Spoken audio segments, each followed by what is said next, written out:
We all make decisions about what to wear to school or work or to the park based upon what is familiar to us and how we want others to see us. Sometimes our dress also makes a statement about our membership in social or religious or ethnic groups. Clothing can be a sign of conformity, but it can also accentuate differences or perceptions of difference, and as a result, it may foster prejudice. In other words, the way we dress influences people's impressions of who we are, but some, or even all of those impressions, may be false. I think people make assumptions every time they see different clothing. Sometimes the assumptions are mild, sometimes they're intense, sometimes they're good assumptions, sometimes they have negative implications. Have I experienced it? I think I've been in this country for 45 years. I think I've experienced it for the entire 45 years of my whole life. I mean, life goes on, and I mean, people who are heavy, people who are thin, people who are blonde, there's a lot of assumptions about a lot of people. Religion, jokes about, blonde jokes, Polish jokes, Indian jokes, Pakistani jokes, they're all there. And I think people make assumptions all the time. And they can be tough, especially when you're younger. I think as you get older as an adult, you just learn to just sort of let it bounce off you. But, occasionally they're quite upsetting. It was in 1991 when we got involved in the Middle East conflict with Kuwait and Saudi Arabia and other countries, and Americans' views of the Middle East began to become quite increasingly negative, and especially towards Islam and Muslims. And how that affects Sikhs is that obviously we're a completely separate religion. We're not a denomination of Hinduism. We're not a sect of Hinduism or Islam. I think if I were to walk the streets of the U.S., 40% of people would think I'm Muslim, and 40%, and probably from Middle East. Often I get the Saudi Arabia thing. So we're not obviously from the Middle East. It's based in Punjab. That's where the religion was found in India. But then Sikhs began to get made fun of from a rag head, turban head, Muslim thing. That wasn't even so bad. It began. Time heals all. So after a couple of years, things cooled down and things were fine. 9/11 was the clincher. I never realized how different I was until then. I just sort of felt like I was jazzed. I mean, everyone knows me. I had an office every year in my high school. It's popular. I played college tennis, high school tennis. But I just began to, at age late 30s or early 40s, I realized I'm very different. I mean, obviously I was different physically. I've always worn a turn. But I am different. People are seeing me as different, and it's real.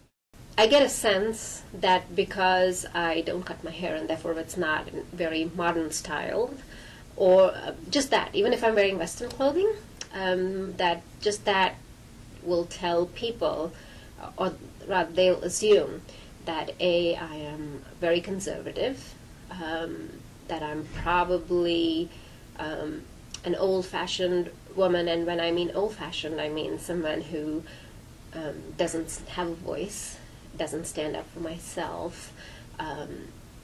The poor thing, she's kind of oppressed.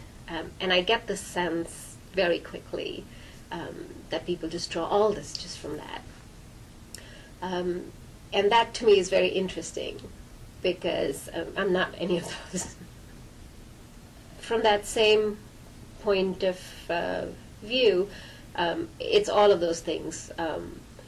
Till they hear me speak and have a conversation, it's like I don't really understand English, I don't understand what's happening, and everything I say always has a filter to be viewed through, because I could be saying exactly the same thing as the person next to me, and it may be just a visceral female response. It doesn't matter what's on the outside, but because this is outside is different from this outside, it ends up being qualified right away.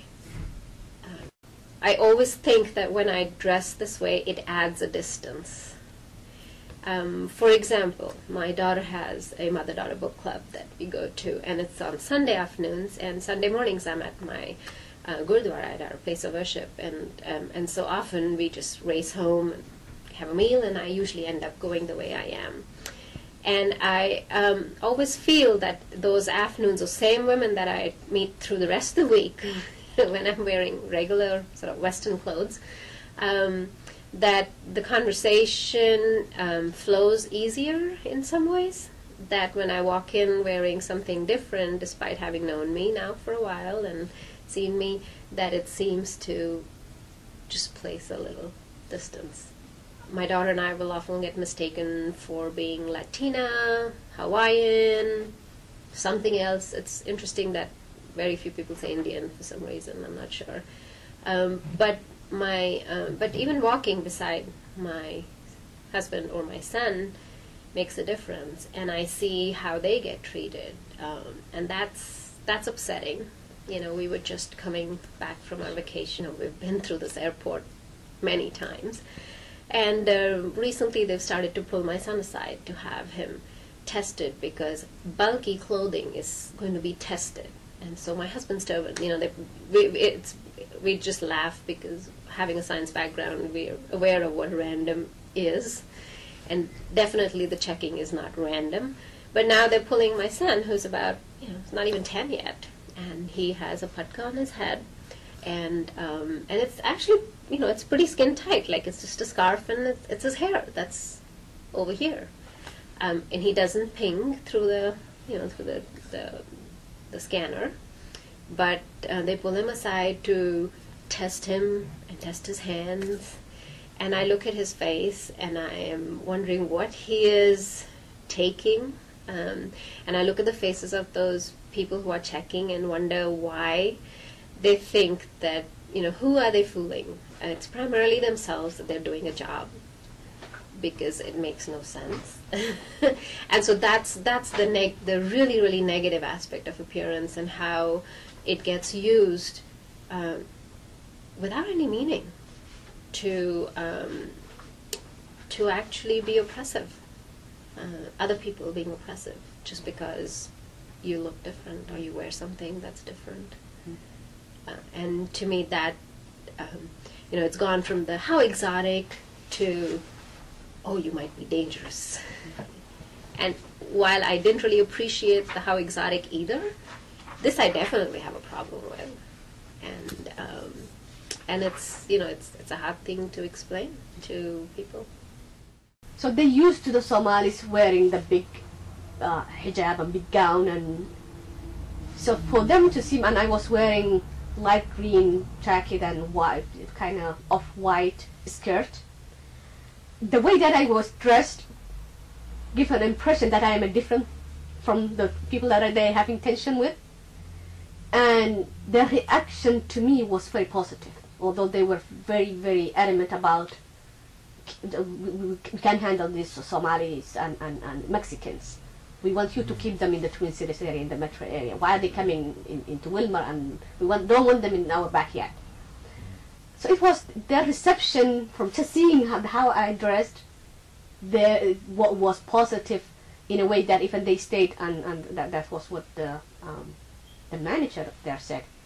They stayed the whole time that I was speaking, and she said this was the first time this whole staff stayed for presentation the whole time, and even stayed a little longer to ask more questions. So it can have an impact how you dress, how will people perceive you or how they will react to you.